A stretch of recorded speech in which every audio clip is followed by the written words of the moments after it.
Now, I do want to get to the Lightning One era of the NWA because that's one thing we barely touched on before. But before we get there, you brought him up earlier, and I don't have much in my notes from that period just because, at that point, the NWA wasn't quite what it became or what it was before and what it became later under the Bruce Tharpe era. But could you talk a little about Bruce Tharpe and the NWA in that period? Because obviously we know that's when you would, climb the ranks. But before that happened, like what were your impressions of Bruce Tharpe? What were your impressions of the NWA at the time? And what was your thought process?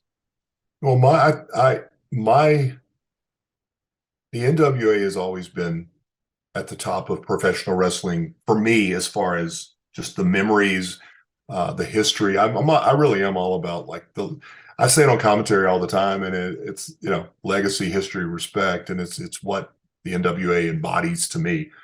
So I knew that if I ever got an opportunity, that I wanted to be a part of the NWA, and I think you know, somewhere in that first 3 or 4 years in Arkansas, somebody was calling themselves, and it was in Arkansas. So I'm narrowing it down because I had friends that later on used this very legally, but this was not. This was NWA Mid South, and I think they were just taking the historically some of the biggest federations and putting all the names together. And I was so excited because I was probably, I don't know, 2 years, maybe a year and a half into the business. Now I'm working for the NWA, and I go up, and it's literally classic indie wrestling. It's a gym up in somewhere in the middle of North whatever Arkansas, and there was no affiliation whatsoever. They were just using those letters, but I was so excited to do that. And then when I'm moving here in Texas, the way that system was set up under Bruce Tharpe was they had something like 52 different promotions that fell under that umbrella. And one of them, a guy named Robert Langdon, who I still work for about once a month, in Texoma, right on the border of Texas and Oklahoma. He had the NWA license for part of Oklahoma and part of Texas. And he walked up to me at at the time it was called the Red Bastion Shootout. It later becomes the Red River Shootout after Red passes. But he walked up to me, and I'd never met him, and he had a guy that said, introduced me, and he said, "I want you on every show I do for the rest of your life. I want you to be my Kerry Von Erich." Wow, that's such a cool compliment.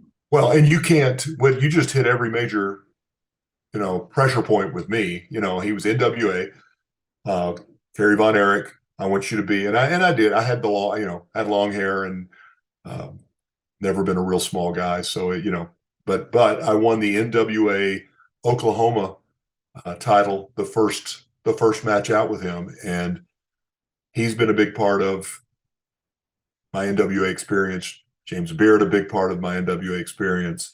And a lot of guys have, but Bruce was the owner, and prior to all of that, I really didn't know him, didn't have a relationship with him, but I won the NWA North American a couple of times, and of course, as the owner, he's approving everything, and all of those are going to. I think I lose the NWA North American to Jack Stane in Las Vegas, and they unify the North American and the National.